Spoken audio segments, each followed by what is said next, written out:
Capítulo 25. Espere, onde estão os monstros? Vanessa pensou do nada. Ela colocou o polegar e o indicador no queixo e os esfregou enquanto descansava o cotovelo no antebraço enquanto caminhava pelo mar da noite, seus pés raspando levemente a pedra enquanto seus passos a levavam cada vez mais perto do cheiro inebriante. A falta de monstros era uma estranheza, uma que eu deveria ter notado antes. Os monstros no Império Feiticeiro estão quase extintos, a menos que pudessem ser domados ou tivessem alguma utilidade. Então por que não há nenhum aqui? É longe o suficiente da civilização para que haja pelo menos alguns? Mas não havia nenhum, apenas o vazio e a escuridão e a pedra e o silêncio quebrado por seus pés e o toque ocasional de suas garras enquanto ela descia pelo longo caminho de pedra. Ele a carregou para cá. Ela disse a si mesma, e então parou. Uma voz ecoou à distância: por aqui, se formos por aqui, estaremos seguros. Era a voz de Barintasha, meio louca e não falando com ninguém além dos mortos, seus passos eram desatentos a qualquer perigo potencial. Vanessa acelerou o passo, correndo para frente, perseguindo o barulho enquanto a dor começava a atingir o homem fora de vista. Lamentos de luto que eram muito familiares para a fúria Tisafone alcançaram seus ouvidos. Eu me pergunto se eu soei assim? Ela ponderou o momento em que sua mente quebrou e seu coração se abriu, vendo o homem-rato usando o rosto do homem que ela amava, um homem cuja memória estava para sempre estampada em seu coração, mesmo enquanto o rosto assombrava seus pesadelos. Suas garras brilharam em ódio compartilhado pelos homens-fera, um uivo de frustração rasgando-a enquanto ela rasgava a pedra. A antiga parede da montanha não era páreo para a força de sua aversão ou seu corpo, e a pedra se estilhaçou, espalhou-se e fez barulho em todos os lugares, abafando a voz da visão em que ela estava prestes a entrar. O cheiro ficava cada vez mais forte a cada passo, e impulsionada por forças além de sua razão, ela avançou profundamente, com suas garras para fora e prontas para lutar, suas presas expostas para um perigo desconhecido. Me desculpe. Eu não queria que isso acontecesse. Me desculpe. Eu vou fazê-los pagar. Eu vou fazê-los pagar de alguma forma. Eles são fortes demais para mim agora, mas eu vou encontrar um jeito. Era a voz de Barintasha. Ele não estava mais se movendo para frente, mas o cheiro de sangue na caverna agora era tão forte quanto um campo de batalha, e junto com ele, o som de água corrente e balbuciante. Entre. Uma voz chamou, suave e cadenciada. Vanessa desceu apressada a última ladeira e seus olhos caíram direto na visão. Barintasha balançava para frente e para trás, segurando o cadáver dourado, enquanto a alguns metros de distância, observando as figuras translúcidas em seus momentos finais, estava sentada uma mulher que poderia ser sua irmã gêmea. A mulher sentada estava em uma pequena pedra que havia sido cortada para fazer uma espécie de cadeira rústica, e ela gesticulou para outra pedra que havia sido cortada de forma semelhante. Por favor, sente-se, isso não vai demorar muito. Sua voz cadenciada chegou aos ouvidos de Vanessa, e a demonia fez o que lhe foi ordenado, movendo-se inquieta em direção à pedra rústica com suas costas ásperas e sem polimento e sua superfície quase plana. Eu sempre choro nessa parte. A mulher disse, e lágrimas de sangue escorreram de seus olhos. Você quer vingança? Perguntou outra voz. De onde estava sentada, Vanessa podia ver a pedra na coroa dele pulsar. Barintasha olhou ao redor, sua cabeça girando de um lado para o outro. Quem disse isso? Apareça? Você me viu muitas vezes, mas nunca nos falamos até agora, nunca houve razão para isso. Você não acreditou nas histórias, e você não queria nada que valesse a pena conceder, não até agora, pelo menos. A voz disse novamente. Eu não conheço sua voz. Onde a Barintasha foi interrompido. Remova a coroa, eu sou a Pedra Mokkin, o símbolo do seu governo, tomada pelo seu tataravô, e protegida pela linha de ouro, até sua noiva atual, a última do povo de ouro nesta terra. A pedra respondeu, uma voz tímida, quase provocadora, que ameaçava rir, ficou em silêncio até que Barintasha removeu a faixa de ouro ao redor de sua cabeça e olhou para a pequena pedra. Esculpido por um deus com o uso de uma adaga do paradoxo, abençoado pelo atirador distante cujos desejos nunca poderiam ser saciados, eu falo com você agora, rei quebrado dos homens. A pedra disse, e eu lhe ofereço um presente, um desejo. Devolvam na vida. Devolva-me minha curete. Barintasha gritou tão alto que sua voz ficou embargada e as palavras ecoaram pela caverna. Ele nunca deixou de balançar o corpo dela em seus braços como se ela pudesse acordar se ele apenas a sacudisse um pouco mais forte. Não é tão simples assim, rei quebrado. A pedra Mokin respondeu, meu criador disse assim, cada pedaço de prazer deve ser pago com dor igual. Então pegue o que quiser de mim. Torture-me. Apenas devolva-a.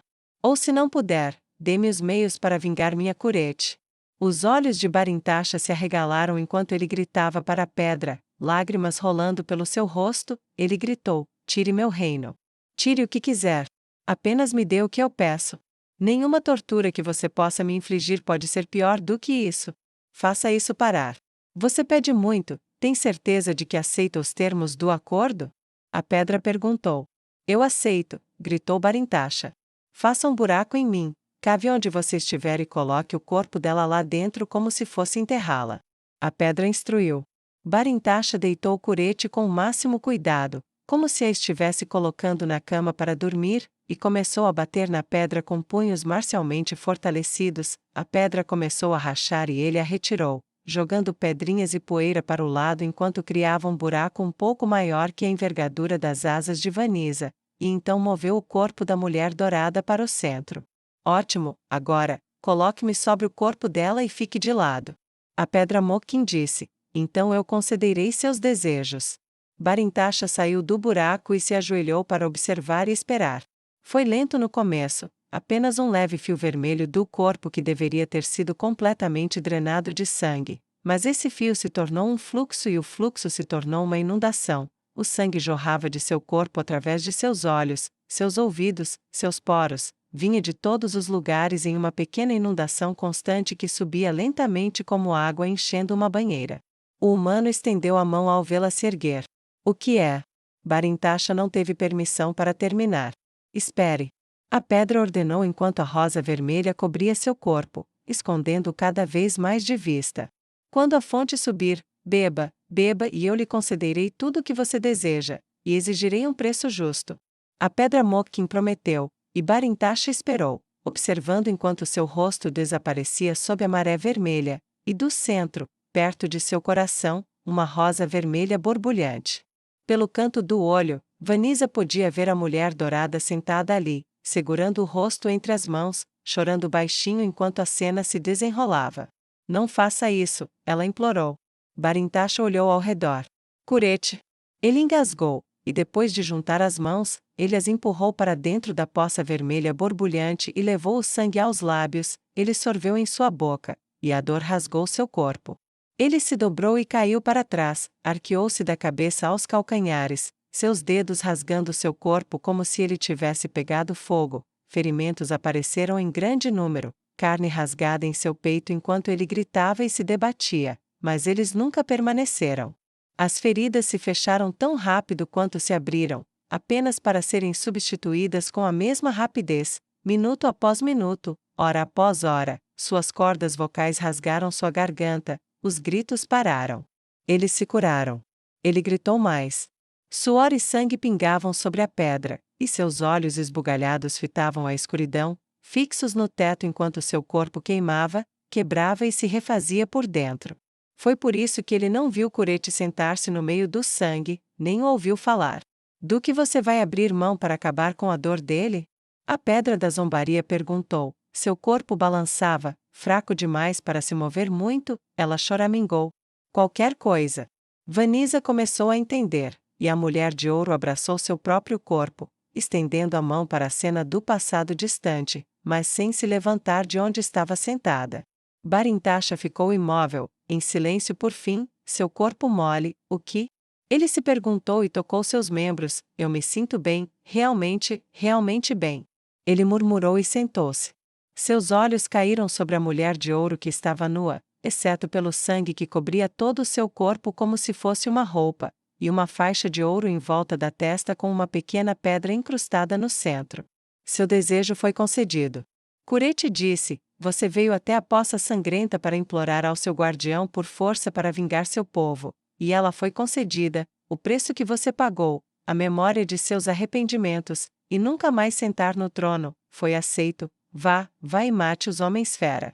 Barintasha levou a mão à cabeça. Suas memórias estavam embaralhadas, quebradas, fragmentadas, a memória dos homens-fera destruindo seu povo, as aldeias queimadas e montes de ossos de aldeões e guerreiros consumidos. Sua aversão explodiu como uma chama na qual piche fervente foi derramado, mas muito mais. Eu troquei memórias, arrependimentos, não, eu me lembro do ódio que eles tiraram, eles roubaram vidas, eles roubaram alguém de mim, os mataram, não foi? Barintasha perguntou a Curete. Seus olhos estavam fechados e ela assentiu. Eu não poderia simplesmente pedir para que ela fosse trazida à vida? Barintasha perguntou a ela. Não, ela não pode ser trazida de volta. Curete manteve os olhos fechados, incapaz de suportar a visão dele enquanto lhe contava uma verdade que também era uma mentira.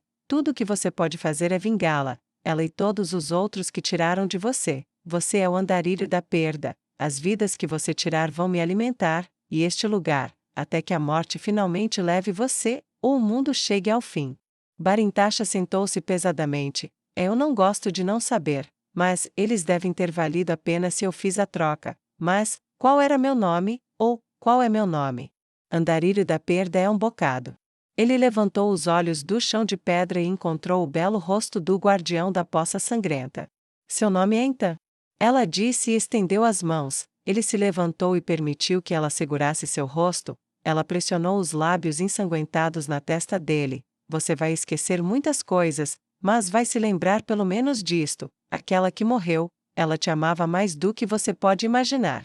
Barintasha fechou seus olhos vermelhos e esperou até que o calor do toque dela desaparecesse de sua pele. O que eu sou, exatamente? Ele perguntou. Você é o imortal, um vampiro, os vivos e os mortos. Você se banqueteará com vidas, e elas lhe darão poder. Você tem o poder de proteger, mas será desprezado. Você terá vingança, mas ninguém lhe agradecerá por isso. Você é um paradoxo, a realização de sonhos mortais de conquistar a morte. Não há fim de dias para você, mas você estará seguro apenas à noite. Ou mentindo para o mundo sobre o que você é, um preço para tudo, como dizem. O guardião disse a ele, e então apontou para o muro de pedra. A pedra começou a derreter, abrindo uma passagem larga o suficiente para apenas uma pessoa. Vá, tenha sua vingança.